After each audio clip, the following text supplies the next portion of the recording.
Hello everyone. Good morning and Happy New Year to all. So, how's your holidays? May ganap ba ng Pasko? May ganap ba ng holiday yung New Year? Yan. So, dahil sa nagkaroon tayo ng ilang araw na pagkakaroon ng bakasyon, I think yung iba dyan medyo tinatamad pa. And for sure naman, yung iba nag-a-adjust pa din. So, start na po tayo? Yan, sige. So, for this day or for this morning, we're going to tackle about the arts of the neoclassic and romantic periods. But before that, balikan lang muna natin yung mga napag-aralan natin during nung second grading po natin. Wherein, napag-aralan po natin yung Renaissance art or the Renaissance period together with the Baroque art. Now, di ba pag sinabi natin Renaissance, it means rebirth. And it also tells about the different stories. Then meron pa tayo tinatawag na different artists together with their artwork. So, isa na dyan, si Leonardo da Vinci, na mas kilala naman natin ngayong taon dahil sa ginawa po niyang movie or dahil sa naging movie wherein based doon sa kanyang ginawang painting wherein may title nga itong Da Vinci Code. So, pinakakilala sa kanyang portrait or kanyang painting is yung Mona Lisa. Then, after nun, meron din si Raffaello Urbino or Rafael Urbino. So, mas kilala naman sa painting na gawa po niya is yung The Transfiguration. So, kung merong Renaissance, meron naman din tatawag na Baroque. So, alam naman natin, o pag-aralan natin yung Baroque is nanggaling po sa word na Barocco, which means irregularly shaping pearl.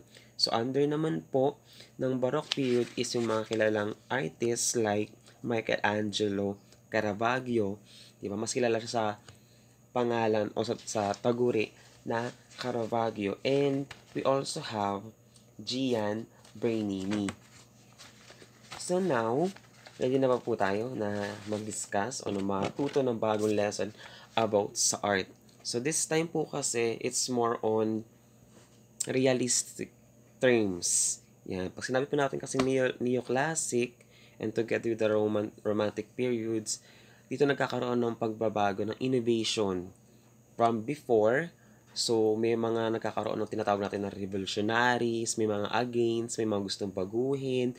Like for example, yung mga maling pagtuturo ng mga simbahang katoliko na tinuligsa ng mga ng mga philosopher, yung mga ganun uri po ng topic. Pero hindi siya doon na-fall or hindi po yun ang pinaka-topic po natin or main topic po natin. So, madidiscuss lang po siya ng saglit or ng glimpse kasi di naman tayo AP. So, now, tignan po natin. So, let's have the introduction. So, Neoclassicism was born out or rejection of the Rococo and late Baroque style. Romanticism began in the same era, but its approach had to do with the modern or new rather than the traditional. Naniniwala kasi sila dito na unlike doon sa iba't ibang uri ng mga style wherein nag-fall dito sa Rococo and Baroque style, na tinutuligsa kasi nila yung ibang mga paniniwala nila. Like for example, sa Baroque style, yung sa mga simbahan, di ba? So alam naman natin kapag sa simbahan, ang pinakamataas na pinuno ng simbahan is ang ating mga pope, di ba? Under na yung mga pari po natin. So tinutuligsa po nila yun. So they want to have learning na kinakailangan nakikita nila mismo, napapatunayan, nakahawakan. Hindi lang based sa paniniwala or sa mga kwento lang. So, ganun po nagko-fall yun. Then, the influence today were highly visible to the style of paintings, sculpture, and other artwork. So, alam naman natin na pag sinabing paintings, marami iba't ibang uri ng mga elements yan or mga iba't ibang uri ng mga characteristic. So, isa na dyan sa pinakasikat na elements or characteristic ng isang painting is fall under the fresco. They use also or they are more often use oil canvas. Kaya alam naman natin 'di ba na yung pag gumamit ka ng oil hindi lang basta-basta yan oil pastel, 'Di ba? Na unlike ngayon na pwede pa natin siya mabura. During that time, hindi. Talagang literal na oil talaga siya, water-based, and kinakailangan magkakaroon pa siya ng iba't ibang uri ng mga patong or ng mga layers bago makabuo ng iba't ibang uri ng colors. Then, we're going to trace the art history and the characteristics of neoclassicism and romanticism. And also, we are going to tackle about the various artists and their artworks. Alam naman natin na kapag pinag-uusapan natin iba't ibang uri ng mga, parang mabilis ako magsalita, ng artworks, kasunod po niyan or kaugnay din po niyan, iba't ibang uri po or mga pinakasikat na naging artists during this particular period or era. So, tignan na po natin. So first, bago tayo mag-discuss talaga or before we go deeper to our lesson, maglaro muna tayo. So this time, medyo alam nyo naman mga kalakaran sa mga ganitong uri ng mga activity or mga games. So ito yung title nito is, Litrato Ko, Anong Period Ito? Hindi period ng babae. Period kung saan, parang taon, era, ganon. So aalamin nyo lang po kung under ba ng neoclassical period or romantic period, yung ipapakita ko pong picture sa inyo. So, I'm only giving you 15 seconds. Sige, I think mahaba naman na siya nun. Para alamin or isipin kung saan siya mag-under. Again, kung under ba siya ng neoclassic period or romantic period. So, kailangan isulat nyo po ito sa notebook. Then, after po ng ating lesson, isend nyo po ito sa ating, saan po? Sa FB group. Magpo-post po ako doon ng post. Magpo-post ako mismo para doon nyo po i-comment or ilalagay yung inyong picture na ginawa nyo po itong activity na to. Okay po ba doon? Okay. So, let's start. So, the first picture is Napoleon crossing the Alps or the Alps. So, what do you think? What do you think? Under ba siya ng neoclassical or romantic period? Your 15 seconds starts now.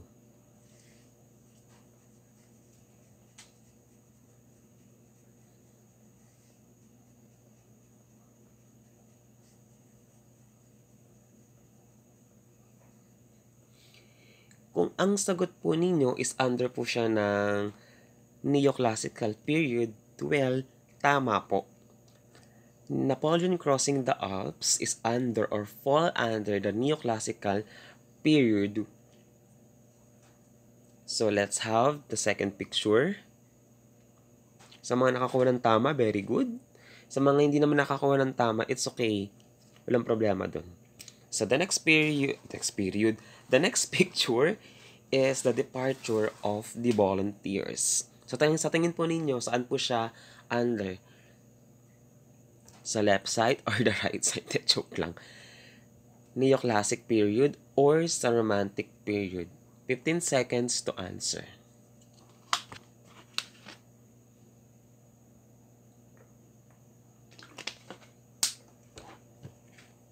Okay, time's up. So, kung kanina, si Napoleon is under siya ng neoclassical period, this time naman po, under naman po ng ating, yung picture po kanina, is under po siya ng romantic period. So, 1-1 na. Siguro yung iba naka 2 points na. Yung isa naka 1 point. It's okay. Mas maganda. So, how about the next picture? The liberty of leading the people. Grabe yung no. Yung mga pinapakita ng picture dito, it tells about the story itself. Pinapakita rito yung mga historical events by means of painting. O diba, chinika ko kayo. So, time's up na. So, under po kaya siya ng period or ng era. So, let's see. So, yung liberty leading the people is under po siya ng romantic period. So, very good sa mga nakakuha po.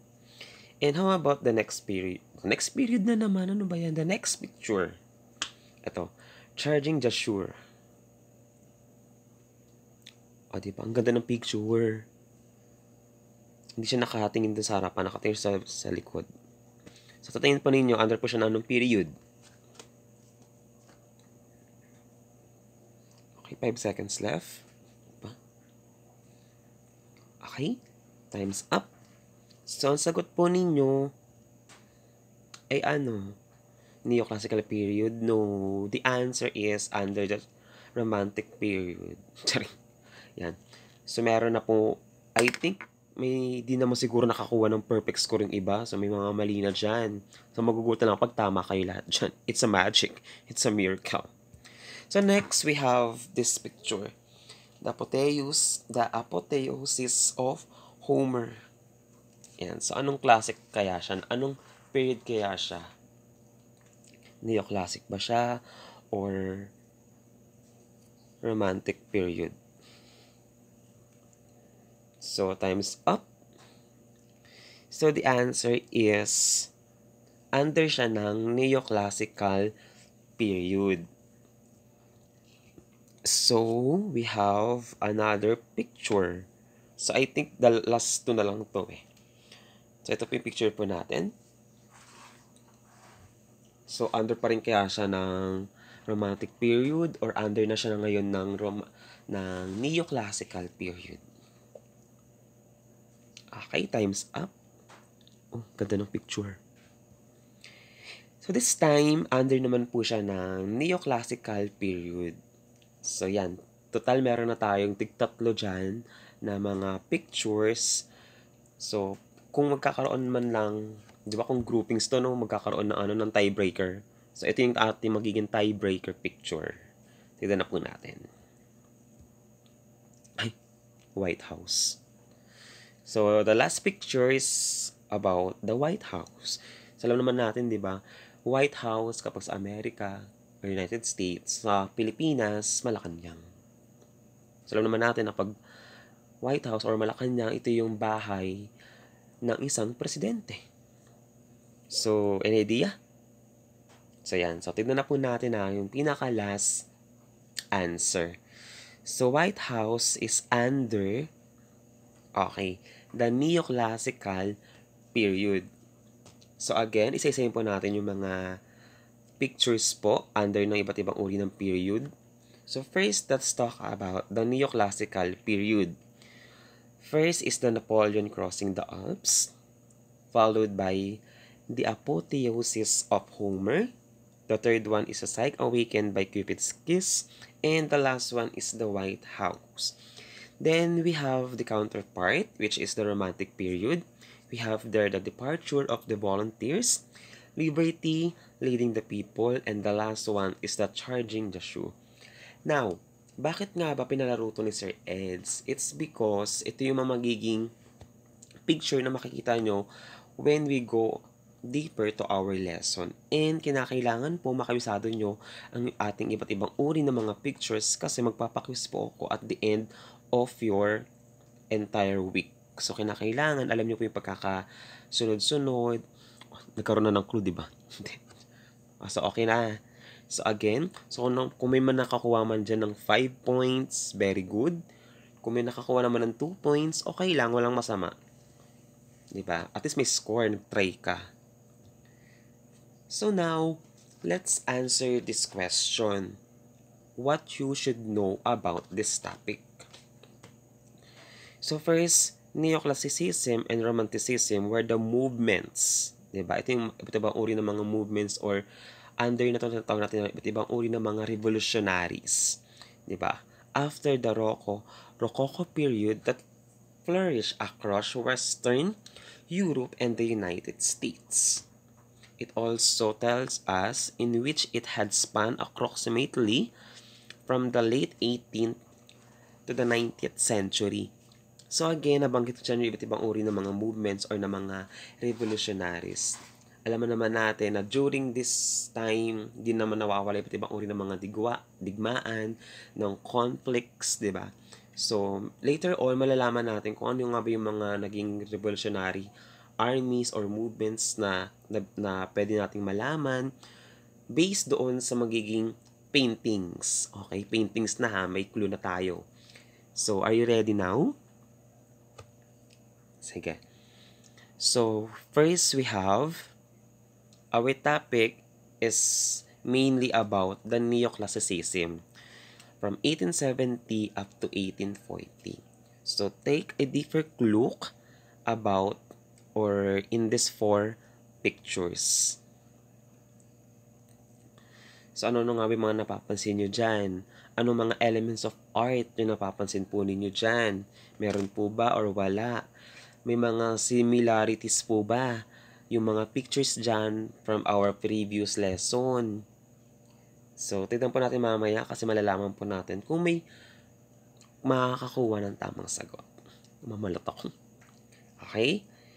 So, syempre bago natin malaman yung pinakaiba't ibang uri ng mga paintings or ng artworks ng neoclassicism, let's discuss first what is neoclassicism. So the word neoclassic came from the Greek word neos, which means new. Ibig sabihin, bagong kaalaman, bagong idea. So bagong art ba ito? So Latin word classicus, which is similar in meaning to the English phrase first class. Ibig sabihin na una. Di ba? New and first. Ibig sabihin sila yung kauna-unahan or nagkaroon lang ng innovation. So, ganun po yung gustong ipahaliwanag po sa atin ng word na neoclassical. So, neoclassicism, so, it is the movement in decorative and visual art. So, ibig sabihin po, it tells about the visual art. So, ibig sabihin po sila natin visual art, nakikita po nating mata. So, ibig sabihin po, meron itong iba't ibang uri ng mga brushworks. Diba? So, ibig sabihin po, paintings ang unang papag-aaralan po natin. Diba? And it can also be applied to literature, the theater, the music, and the architecture. So, paano kaya yun? Paano siya na-fall under po siya ng sa paanong paraan kaya siya naging under ng literature? So, when sa literature, syempre yung mga pag-aaral. Diba? So, sa theater po, mga theater plays, diba? Nagkaroon ng sa previous lesson natin, nagkakaroon na iba't ibang uri ng mga opera. So, together with their music and the architecture. So, architecture naman din kasi nila, it's main or nakuha nila yung mga idea from the previous era. So, nagkakaroon lang talaga sila ng pagbabago, ginagawa ng panibagong design. So, ganun po. So, possibly made with the influence of classical art.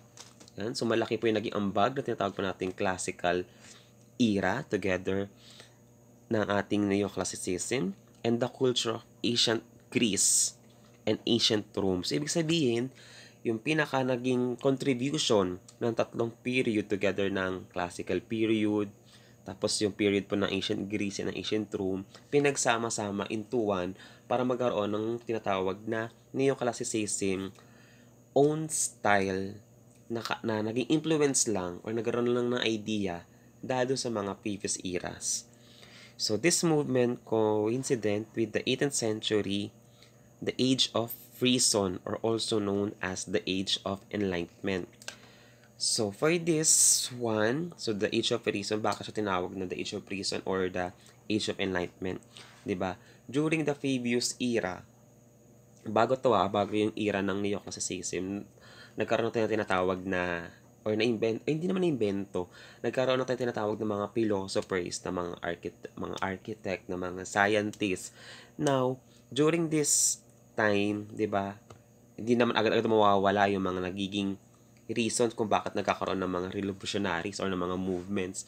So this time po kasi dahil sa may mga maling paniniwala or mga katuruan or kaalaman na itinuturo sa atin ang ating iba't ibang uri ng mga Catholic Church, ito yung isa sa mga naging reason kung bakit po nagkaroon ng tinatawag ng mga revolutionaries or ng mga movements. 'Di ba? So, yun yung naging reason. And, isa pa po, sa naging reason ng Age of Enlightenment, so under yung mga tao po, during this time is, mas naniniwala sila sa mga nakikita or nahahawakan nila. So, parang, kumbaga in our present time, to see is to believe. So, ganun po yung way of think or critical thinking po ng mga tao during this neoclassicism era. So, ganun po yung ibig sabihin po nun. Now, let's talk about the characteristic of neoclassicism in terms of their art. Okay? So, sige, sabihin na natin in terms of paintings. First is the portrayal of Roman history. So, as you can see, the left side and the right side of the picture is nagpapakita to. It shows us the historical events by means of painting. Diba?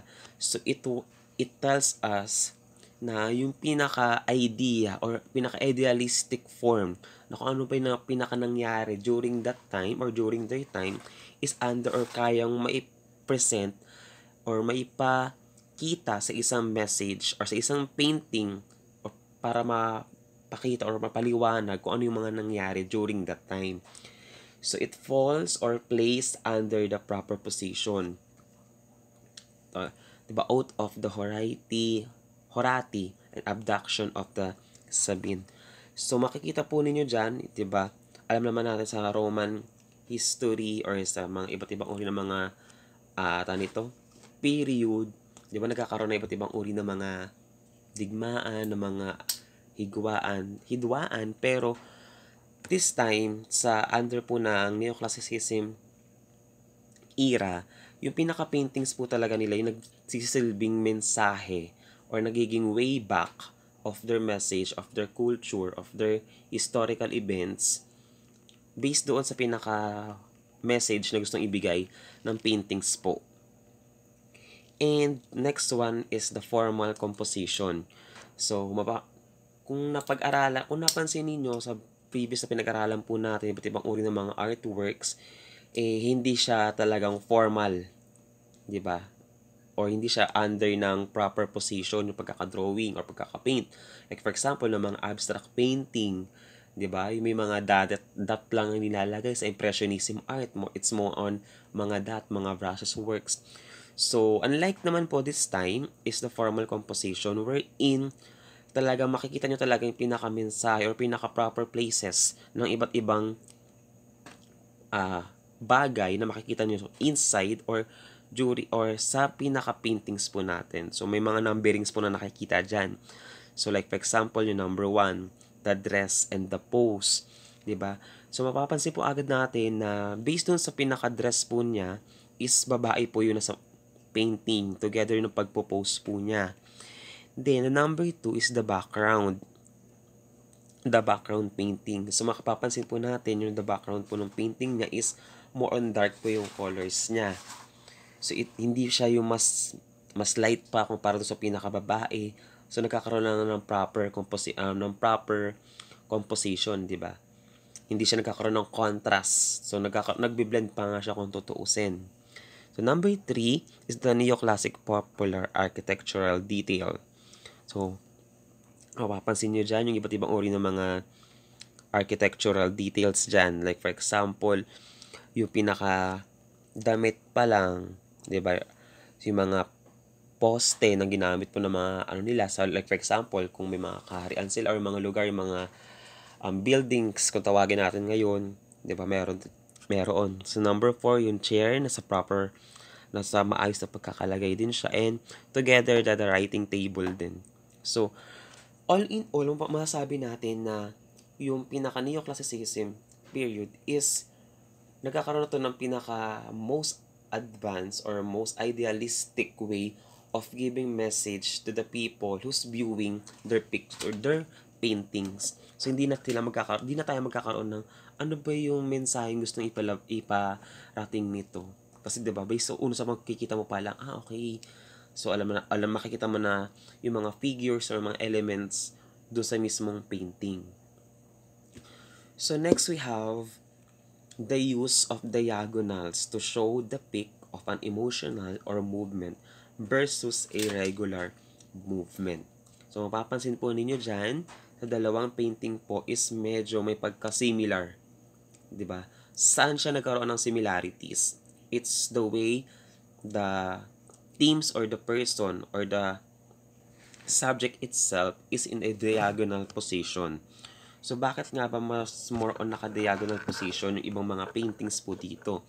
So, it gives us the more variation, the variety, yung mga iata nito, ibang way ng pag-paint, hindi lang basta nakaupo, hindi lang basta nakatayo, 'di ba? So, this time, nagkakaroon po ng variation in terms of the positioning. So, this time is by means of diagonals. Pero, mapapansin naman natin sa iba't ibang mga era din, may mga iba't ibang position naman din sila, di ba?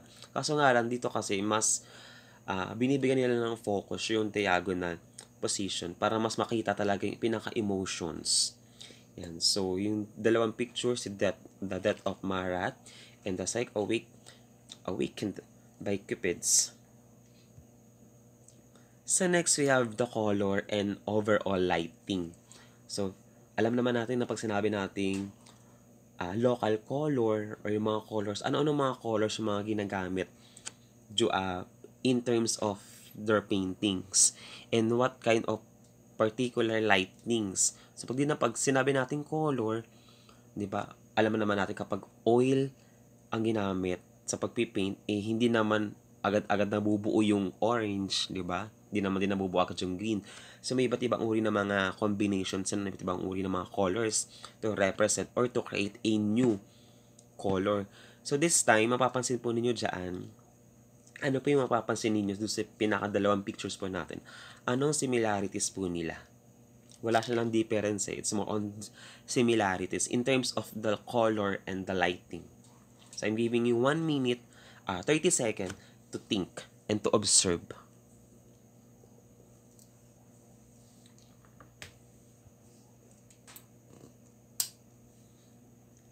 Meron nga bang pagkakaparehas sila? Sa paanong paraan sila kaya nagkakaparehas pag in terms of their colors, in terms of their lightings. Pag sinabi pala lighting, hindi ito yung parang spotlight Kumbaga paano na ma-view ng viewers yung pinaka tema or paano malalaman na okay, siya yung pinaka-focus ng painting na to. Ganon. So, ano kaya?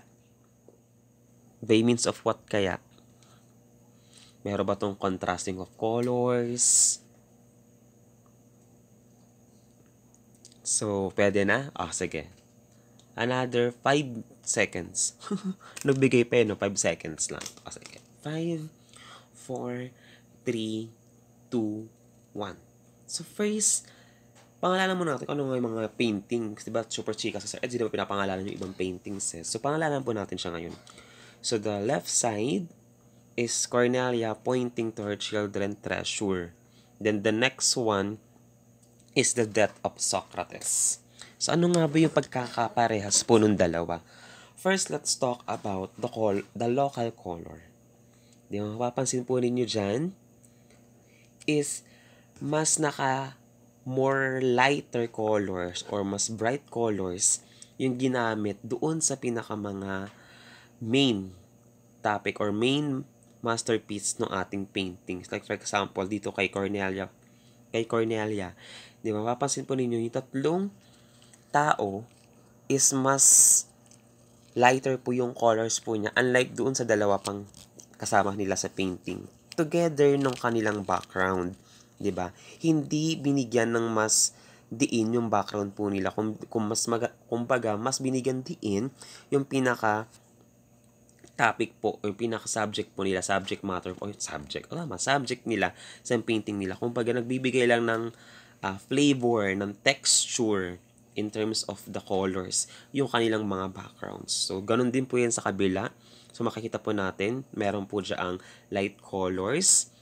Ito, kay Death of Socrates. Then, together ng mga dark colors. So, it means nagkakaroon ng pagbibigay ng sensational feelings, or the texture itself, na kapag gumamit tayo ng mga dark colors, it means na kung hindi ka na sa madilim na lugar, meron ka madilim na pinagdadaanan or may bigat na pinagdadaanan. So, ganun po yung particular. Then, together with the lightnings, so ayun na nga, na-reveal na yung sagot. So, in terms of color din po yun. Mapapansin po ninyo dyan na mas nabibigyan ng variety yung pinaka-subject matter po ng ating painting. Then, we also have using classic geostructure. So, mapapansin po natin, di ba, sa iba't ibang uri ng paintings, may iba't ibang uri naman ng mga shapes. Pero this time kasi, hindi siya particularly na-view ng tao kung hindi talaga siya bibigyan ng lines. Di ba? Unlike dun sa abstract painting natin na talaga makikita mo talaga ito iba't ibang uri ng mga geometric shapes, 'di ba? So this time, meron din siyang geometric shapes, pero hindi nga lang siya makikita visibly. So makikita mo lang siya, ito katulad itong picture na to, na the oath of the Horaiti o Horaiti. Di ba, mapapansin po ninyo dyan na nagkaroon ng triangle form or triangle shapes dito. Pero kung pag hindi natin binigyan ng pinaka lines itong triangle na to sa pinaka space po nila, is malalaman ba natin na mayroong triangular form dyan. So, meron diyang parang oval shape, di ba? So, meron din siya. Ito, yung pinaka columns, ito parang tatlong pader o pinaka poste natin. So, meron naman din diyang another triangular shapes. Ito sa mismong paano mga nasa painting po mismo, 'di ba? Kapag bibigyan po natin siya ng line, so magkakaroon po siya ng triangular look din.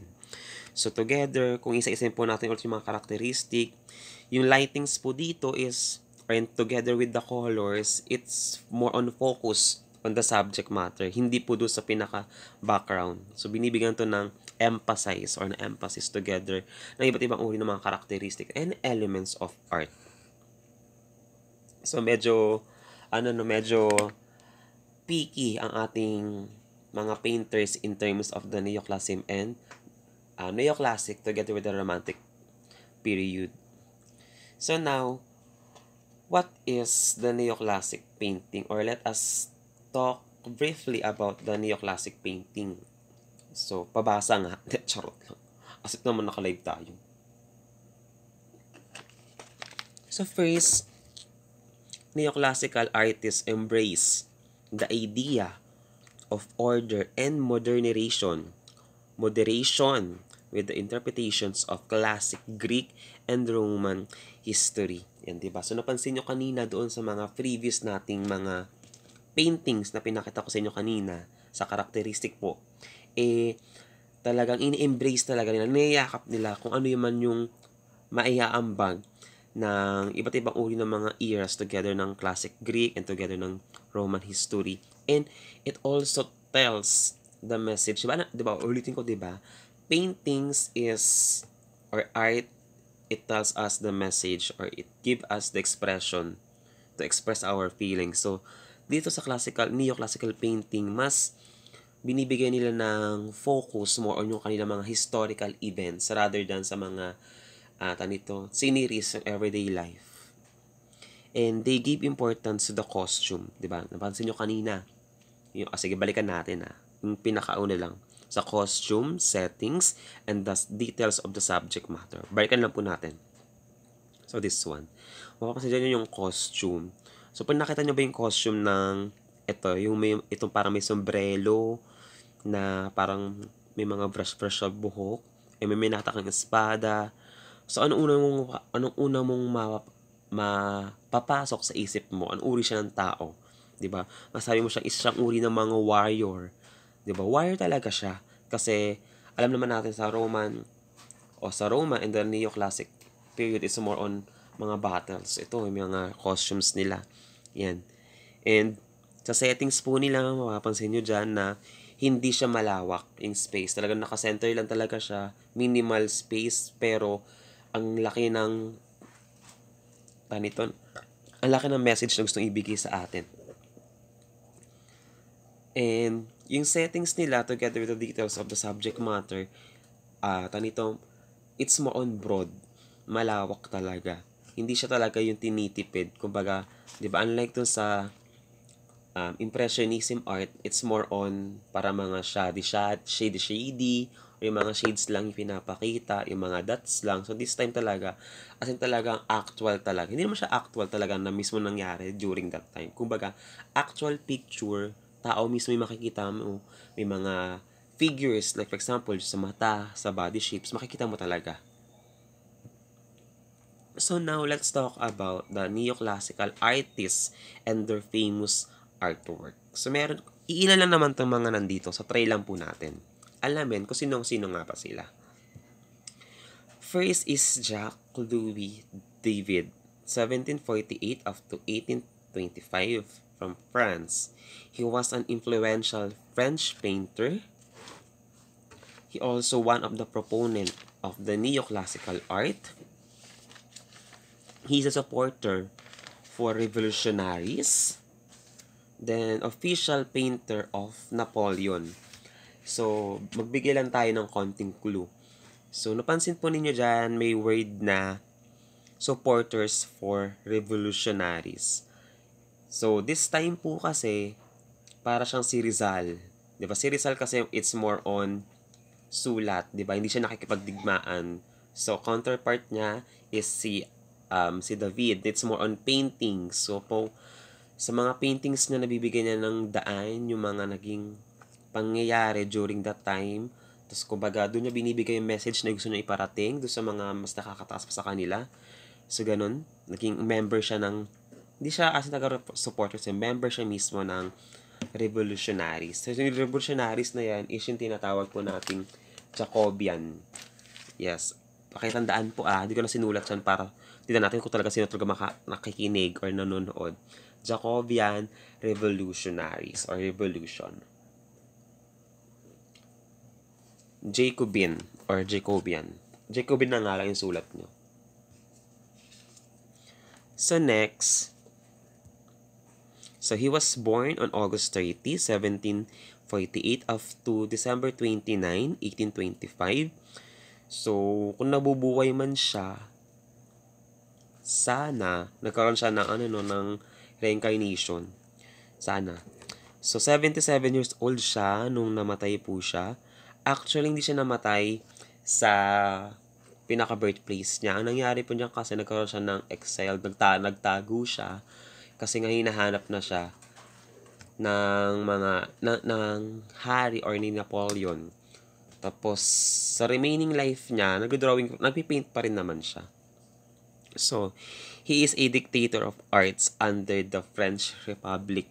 So, malaki talaga naging contribution ni David in terms of the French revolutionaries together when it comes to the paintings or the artworks. Strongest influence in French, nakulang ng spell, ng letters, art, especially in academic salon. So, when we say academic salon po, ito po yung tinatawag nating, kumbaga, lugar kung saan nagkakaroon ng mga pagtitipon, tapos nagkakaroon ng mga contest, ang hirap magtagalog sa Tagalog, contest na kung saan mananalo ko ng iba't ibang uri ng mga prize. So, ito yung pinaka mataas niyang nakuha is yung Prix de Rome. Ito yung napanalunan po niya. And also, he is the commander of the Legion. So, nagkaroon siya ng merits. So, ito yung merits na nakuha po niya. Ito yung picture po na yan. Yan. So, ang tawag po dyan again is the commander of the Legion or the Legion de Honor. So, pag meron ko po dyan, binibigay lang po yan sa mga taong may pinakamalaking ambag in terms sa kanilang lugar, sa kanilang era. And actually, hanggang ngayon ata, binibigay pa rin sa French. Hindi ko lang po sure. And he is a member of the Revolutionary Committee of General Security. Yan. So, ngayon, alamin naman po natin yung mga naging famous artworks po niya. And ano nga ba yung story behind that particular paintings? So, first, we have the death of Marat. So, the death of Marat, yung pinaka-picture po na yan, yung pinaka-lalaki po na yan is, ang pangalan po niya is Jean-Paul Marat. So, friend po siya ni David. So, he's the leader of the French Revolutionary or the Jacobian Revolutionaries. Yan, so binanggit ko kanina, di ba? He was born on July 13, 1793. Yun nga lang, he was murdered by Charlotte Corday. So, si Charlotte Corday po, yung babaeng nasa isang picture. So, bakit siya pinatay and paano po siya pinatay ni Charlotte Corday? Malalaman po natin siya mamaya. or sa paanong paraan siya pinatay, di ba? Pero yung pinaka-reason kung bakit niya pinatay si Marat is because she believed and blamed that Marat is the mastermind behind the September Massacre. So, iniisip niya na siya yung total siya naging leader ng French Revolutionaries, which is yung the Jacobean Revolutionaries. Siya yung naging utak nung September Massacre. So, a portrait also tells us symbolizes or nagkakaroon ng symbolization. So the picture symbolizes the dying revolutionary. 'Di ba? Wala siya kamali-mali, pinatay siya. So the dying revolutionaries po. Excuse. Next, I want you to take a deeper look. I'm giving you 30 seconds para alamin or to look out for the important details in this picture. So, kaya po ba ng 1 minute? So, your 1 minute starts now. Ano-ano nga ba yung mga important details na meron po sa picture po na yan? Ano-ano yung mga makikita po ninyo dyan? Saan ba siya nakahiga ba siya? Ano po kaya? Siya, alam naman natin na laki na siya, di ba? So, ano kaya yun? Ano mga materials na makikita nyo dyan or things na napapansin po ninyo? Sige. Last 15 sec. Wag na pala 1 minute, napakatagal. O sige, another, meron na lang kayong 20 seconds. Ang gulo ko nung walang isang desisyon.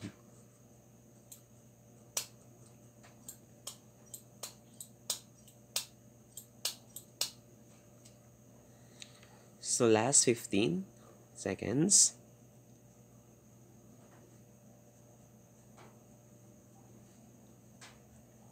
Okay? Okay na po ba?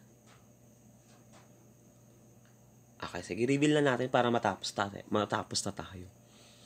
So, ito po yung mga details na mapapansin po ninyo sa pinaka-picture. Siya po yung pinakamukha po ni Jean Paul Marat. Next is yung wound.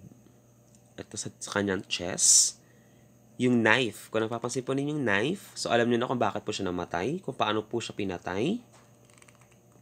Ibig sabihin po may knife sinaksak. So, the letter from Charlotte Corday. Yan.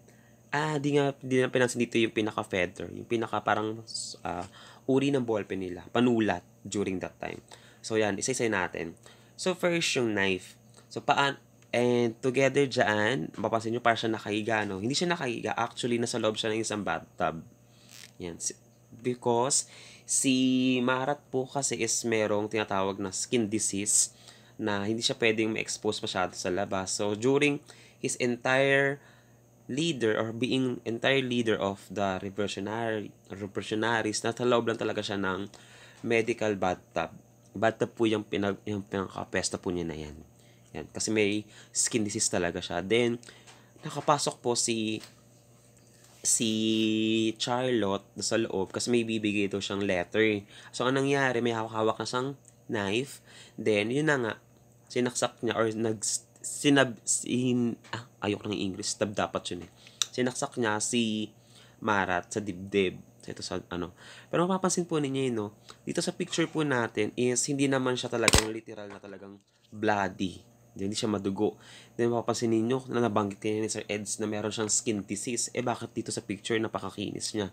So pinakita lang dyan or nagkaroon lang siya ng idealistic sa David na pagandahin yung image niya. Yan. So yan. So alam niyo na po yung naging reason kung bakit siya pinatay and kung paano siya pinatay. Now, syempre meron pa. Sa both pictures, sa tingin po ninyo, ano yung similarities po ng dalawa? Yan. Diba ito sa left side po natin is yung picture po ni Marat. Then the right side naman po is in the Entombment of Christ by Caravaggio. So, ito kasi mga paintings po kasi, konting trivia lang Yung mga paintings po ni David is was admired or have the influence by Caravaggio. So, yung mga more on mga paintings po ni Caravaggio, yung mga details doon, ginagamit din po ni David. So, i-reveal na po natin na. So, yung pinaka-similarities po nila is yung pinaka-braso po nila. Mapapansin po ninyo, di ba? Naka-lay down siya more on sa floor.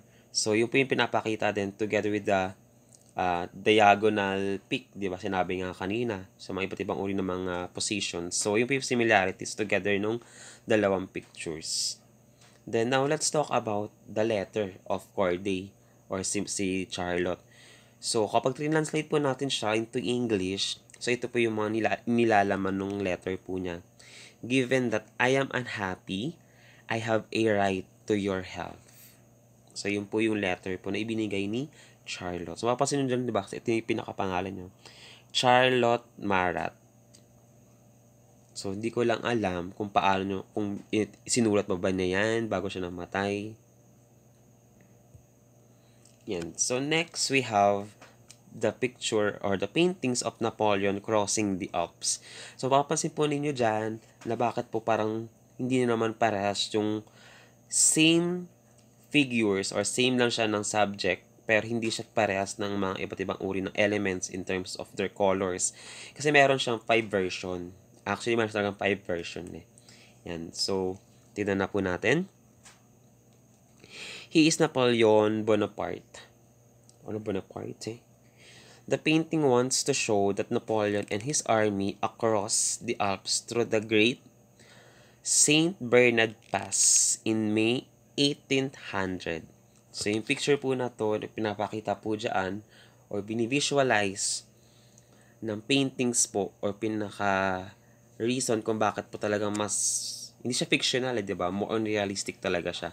Is, nakapunta na talaga sila, nakalagpas na sila sa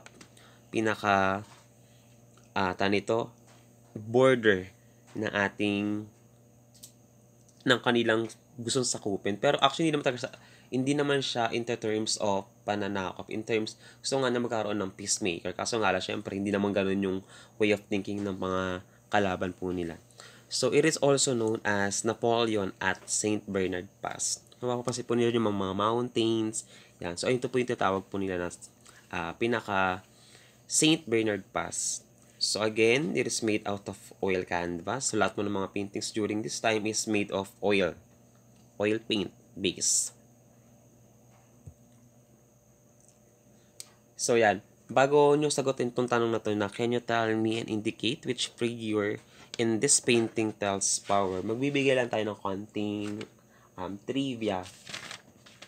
So this time kasi sa picture po na pinapalabas po dyan kay Napoleon. So, this time, si David po kasi he got in prison. And, syempre, it's hard for any person to paint or to create an artwork inside a cell. Kasi it's sa loob ng kulungan. So, dahil sa, di ba, isang revolutionary members, itong si David. So, nagkaroon ng idea or nagkaroon ng kasunduan itong si Napoleon and together with David. So, sabi ni Napoleon,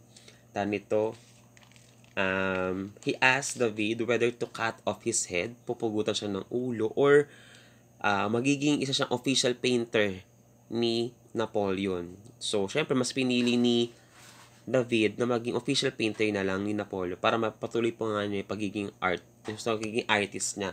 Pero syempre nagkaroon ng conflict yun together dun sa mga nakaalam kasi parang ibinenta nga doon yung sarili niya doon kay Napoleon. Pero syempre, from the love of art, syempre tinuloy-tuloy pa rin naman na yung art niya, yung pagiging artist po niya. So now, yun yung naging clue doon or naging pinaka-tema kung bakit po nagawa itong painting po na yan. Pero actually, hindi naman talaga yun yung wala naman talaga doon wala naman talaga doon si David during that time.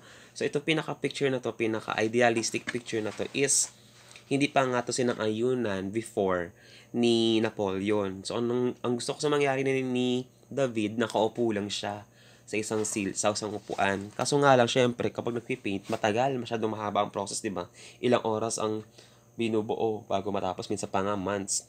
So, gusto ni Napoleon na kinakailangan more on realistic, parang by movement yung mangyayari. So ito na nga, gusto niya nakasakay daw siya sa isang kabayo. So ito na, 'di ba, nakasakay na siya sa isang kabayo, tapos kailangan daw may yung mga magiging background po niya is yung pinaka-border po mismo ng Bernard Pass. And actually, itong kabayo na to is hindi naman talaga siya approximately, talagang naka-figure out na ganun. So may nakita po kasi na book or booklet itong mga estudyante po dati ni David, na may mga sketches po siya doon kung paanong angulo dapat magiging final look nitong si Napoleon. So napapansin, di ba, another diagonal position na naman siya. So nangyari dyan, parang ano lang siya dyan, tanito, ano yung tawag doon? Hagdanan ba tawag doon? Nakalimutan ko na. So can you answer this question now? Can you tell and indicate which figure in this painting tells power? So first is the equestrian portrait. So alam naman natin na kapag meron kang kabayo, or alam mo kung paano sa sumakay na isang kabayo or equestrian, nasa uri ka ng magandang estado sa buhay. Then it tells about the wealth and the military leaderships. Yung color niya, yung lighting, yung horse, and yung costume. So all in all, it gives the power itself kay Napoleon. Next is the Oath of the Horatii. So in this time, made out of oil painting pa rin naman siya. Probably the most famous neoclassical paintings during that time. So it was painted on 1784, and it also symbolizes the highest virtue of Rome. So bakit nga ba siya naging symbolizes siya as the highest virtue of Rome? So first, it tells and shows patriotism and masculine self-sacrifice for one's country. The story is all about two cities were in a war, the city of Rome and the Alba Longa. So ang nangyayari po dyan kasi, each city should choose 3 warriors to fight till death, and the one who are still come back alive should be victorious. So nagkaroon na nga ng pagpili sa tatlong mga great warriors sa Rome. So para sa Rome po is yung from the clan of the Horatii. And sa counterpart naman po sa Alba Longa is the family of Suriati. Now, they are willing to sacrifice their lives for the good of Rome. Itong under po ng clan of Horatii, magkakaparid po sila, brothers po sila. And as you can see, that Horatii brothers shows their respect and salute by saluting their father who holds their swords for them in a crucifix position. So ito po yun. Yan. Mapapansin po ninyo, nagsalute po yung tatlong magkakapatid sa kanilang father na hawak-hawak po kanilang mga sandata, mga espada, na in the form of crucifix or pa-krus. Yan. So, nagets po ba? So, balikan na po natin. And it also shows urging of loyalty to the state or city rather than their family. Siyempre, ang nanalo po talaga dito is yung, balikan na po natin yung picture. Ang nanalo po dito is yung family po nila Horatii. Diba? The Oath of Horatii. Yun nga lang, may masakit na history or kwento sa likod po ng paintings na yan. So, mapapansin po niyo dyan, yung may mga, yung mother nila and then sisters po nila. Now, yung pinatay po nilang warriors from the Alba Longa, which is the family of the Horatii, is fiancé ng isa sa kanilang mga kapatid. So, diba? So, ibig sabihin, during this time, mas pinapakita nila yung patriotism na mas mahalaga sa kanilang city together na kahit ano pa mang bagay, kahit pamilya man yan.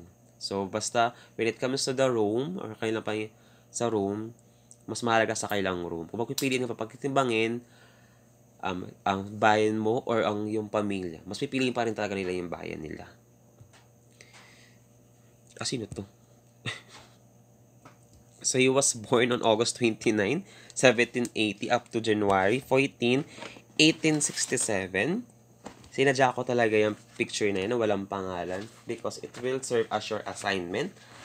Kailangan malaman ninyo kung ano ang pangalan ng ating next artist. So he was died at the age of 86. Ipupuso na lang sa Edmodo yung pinaka-assignment po ninyo. Ito yan. And the leader of the neoclassical school on France. He is the leading figure of neoclassical movement of the 19th century. So, he was influenced by Raphael, Nicolas Poussin, Botticelli, and his mentor, Jacques Louis David. So, di ba nasabi natin na merong malaking impact si David? Kasi isa sa mga naging great students niya itong ating next artist. Hindi ko pa pangalanan. Then, his paintings were usually nudes, portraits, and mythological themes. And he is one of the finest old master of his era. So, bakit mo siya tinawag na one of the finest old master of his era? Because, lahat ng mga paintings niya is may kinalaman or nagbibigay talaga ng history or it tells about the history of their country. So, ito yung mga naging isa sa mga naging artwork po niya. Portrait of Napoleon on the Imperial Throne. So, the painting depicts Napoleon in his decadent coronation costume. He was seated upon his golden entrusted throne. Diba? Napakayaman po. Nakaupo siya sa isang ginto. Sa kanyang trono, nagawa sa ginto. Yung hand po niya resting upon smooth ivory balls. Ito po. Isang kamay na diba nakahawak sa scepter. Tapos isang kamay naman niya nakalapag lang dun sa kanyang armchair. Kumbaga sa mga estudyante, armchair. Yan. So, gawa naman po ito sa ivory balls. Di ba, mayaman talaga. So, it was believed to be commissioned by Napoleon as King of Italy. And pag-usapan naman po natin yung mga details about sa mga parts ng kanyang katawan. Ay, gusto ko yun. Charing. Parts ng katawan. So, first, yung right hand po niya, hawak po niya dyan, tinatawag mo nating scepter. So, this scepter is called the Scepter of Charlemagne. So, siya po yung pinaka-hari and the emperor of France and Roman during that time. So, naipapasa lang yan sa mga magiging next king or emperor. So, yung left hand naman niya, kaya po nakalapag lang daw po yan sa kanyang ivory balls, gawa sa ivory balls, is because it is the hand of justice. Kung baga, halimbawa, kapag may ginawa kang mali, itinuro ka niya, patayin niyang lalaking yan. Naman, tinuro ako, di ba? Patayin niya si Edsel. So, yung pinaka magiging hatol talaga is based doon sa kanyang actions in terms of his left hand. Then, yung kanyang ulo po, yung kanyang head, may suot-suot po siya dyan. So, he was wearing a golden laurel wreath.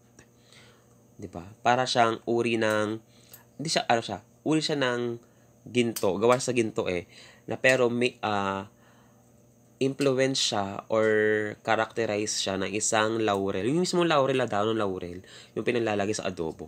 Yun po. So, kumbaga sa mga makata, yun yung mga isinusuot. So, pag nagkaroon ka nun, ibig sabihin mataas na yung katungkulan mo sa lugar niyo mismo. So, he was also wearing the Legion d'Honor, yung meron kanina kay David. So, ito yun yung pendant. Yung pendant kaya na pinakita ko sa first picture. Tapos yung kanyang shoes naman, embroidered with ng ginto. Kumbaga, tinahi na may kasamang ginto siya. So, alam niyo napakayaman niya. Sa bagay, siya naman siya yung king. Siya naman yung emperor. So, the next one is the apotheosis of Homer. So, it was created on 1827, made of oil canvas. The idea is out of symmetrical drawing. Hindi naman siya as in talagang symmetrical figure. Kasi kung baga mapapansin po ninyo, di ba? Sa left side and the right side, meron din siyang tao. Then together, meron din siya pares na ibang kulay. So, yun yung tinatawag natin yung symmetrical. Kung ano yung meron sa kabila, is meron din sa, halimbawa, kung ano meron sa kanan, meron din sa kabila. So, pinag-aralan naman din yun. So, it used to be a fresco, a type of paintings. So, was a state commissioned by Charles X. So, it depicts an image of Homer receiving all the brilliant men of Rome in Greece contemporary times. So, yung mga pinaka story dyan is si Homer daw is binibigyan ng basbas ng and supporters or under niya yung mga iba't ibang uri ng mga philosophers, yung mga artists, yung mga scientists, and other painters din.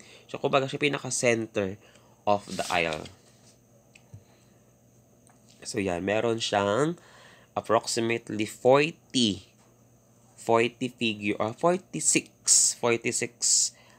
figures or mga tao na mapapansin po ninyo dyan.